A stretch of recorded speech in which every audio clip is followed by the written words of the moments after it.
पहली पत्नी की उतरन। घर में आज थोड़ी बहुत रौनक थी। खास रिश्तेदारों को बुलाया गया था। मौका था वैभव की शादी का। पहली नहीं, दूसरी शादी का।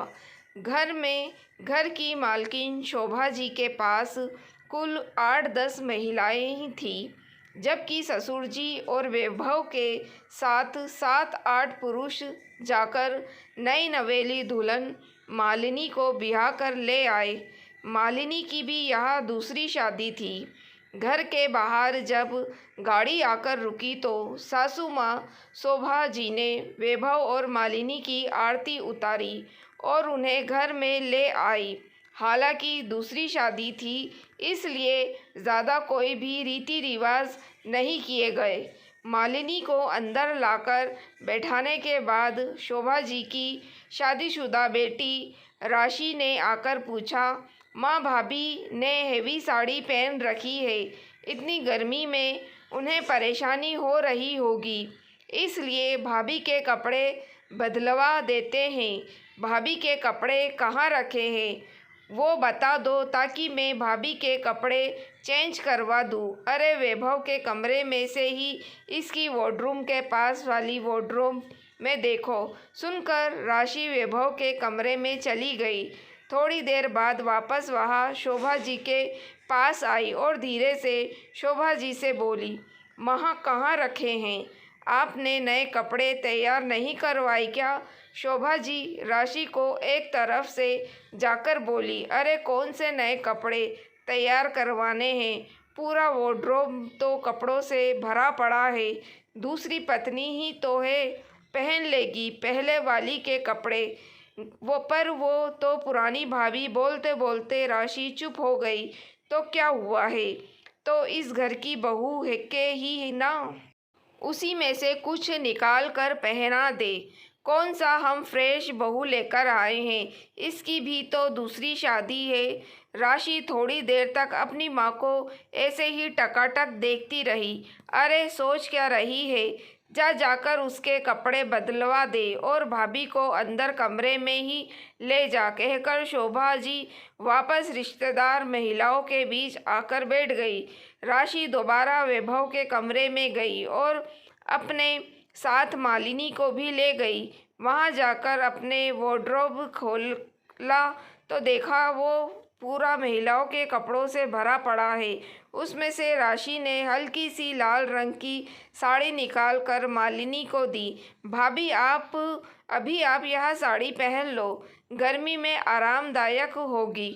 मालिनी ने मुस्कुराकर साड़ी अपने हाथ में ले ली। लेकिन यह क्या, ब्लाउज भले कैसे नाप का होगा? शायद वैभव की पहली पत्नी का शरीर थोड़ा भरा हुआ था, इस कारण से मालिनी को ब्लाउज थोड़ा ढीला आया। एक पल के लिए तो शशि भी शर्मिंदा हो गई।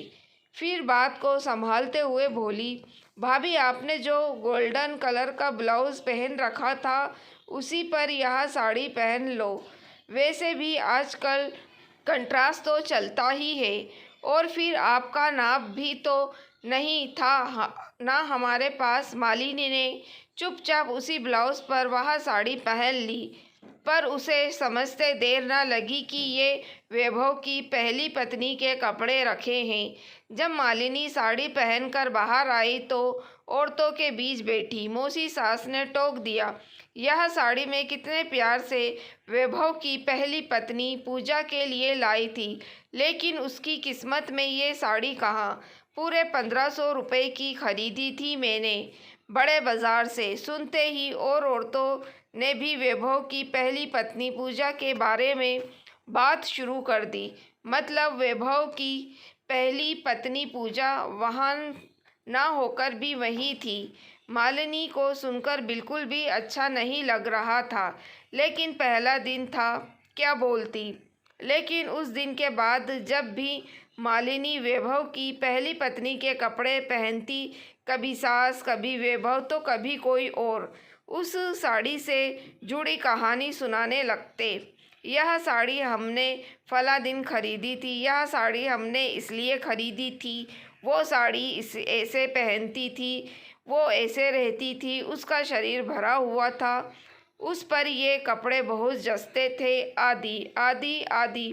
बस वो ना होकर भी हमेशा वही मौजूद होती थी और मालिनी को उसकी उपस्थिति धीरे धीरे चुभने लगी थी। उसे बस यह लगने लगा था कि मैं वैभव की पहली पत्नी की उतरन ही पहनती हूँ। अगर उसकी इतनी ही याद आती थी तो छोड़ा क्यों था? क्या ज़रूरत थी दूसरी शादी करने की? उसी को मना कर ले आते। पर नई नई शादी में मालिनी शर्म के मारे कहाँ न पाती। पूजा जाते समय अपना सारा सामान ले गई थी, पर ससुराल वालों के तरफ से चढ़ाए हुए कपड़े शायद ससुरालियों ने खुद ही रख लिए थे और अब वो कपड़े मालिनी को पहनाए जाते थे। कई बार मालिनी का मन किया कि मना कर दे, पर बोल ही नहीं पाई। हद तो तब हो गई जब गणगौर पूजा के लिए जब सभी नई नवेली दुल्हन पूर्ण श्रृंगार के साथ सुहागन की तरह तैयार होती है, तब सासू माँ ने वैभव की पहली पत्नी पूजा का ही पुराना सुहागन का जोड़ा निकाल कर मालिनी को पकड़ा दिया, यह कहते हुए कि यह हम पूजा के लिए बड़े प्यार से लाए थे।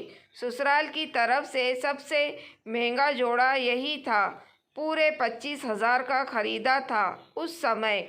इसी जोड़े को पहनकर वह इस घर में आई थी। वो तो इसे भी ले जाने की फिराक में थी, पर मैंने इसे पहले से ही छुपा के रख दिया था। मालिनी एकटक उस जोड़े को देखती रही।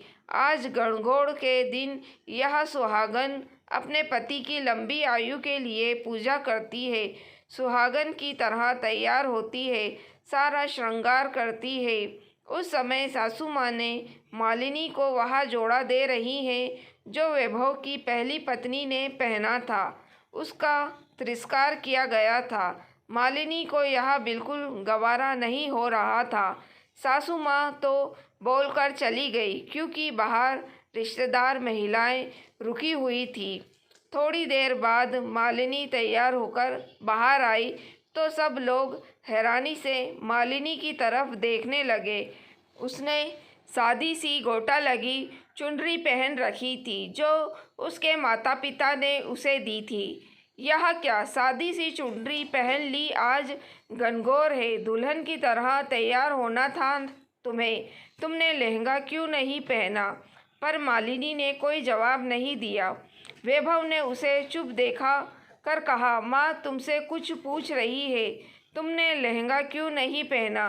तुम्हें पूरे श्रृंगार के साथ पूजा करने जाना था, पर तुम यहाँ सादी से चुनरी पहनकर आ गई। माफ़ करना वैभव जी, पर मैं आपकी पहली पत्नी के कपड़े नहीं पहनूंगी। मैं जब भी आपकी पहली पत्नी के कपड़े पहनती हूँ ना, चाहते हुए भी वह मेरे साथ ही होती है। मैंने उसकी सारी साड़ियाँ पहनी, कभी मना नहीं किया, पर सुहाग का जोड़ा तो मेरा अपना होना चाहिए ना।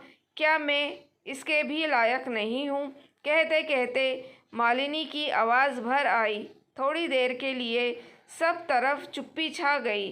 सासू माँ ने ही बात संभालते हुए कहा, माफ़ करना बेटा, हमारा तो ध्यान ही नहीं गया इस तरफ। खैर, अभी तुम चुंदड़ी के साथ पूजा कर लो, पर वादा है तुमसे कि इस साल का कोई भी त्यौहार तुम अपने ही सुहाग के जोड़े के साथ करोगी।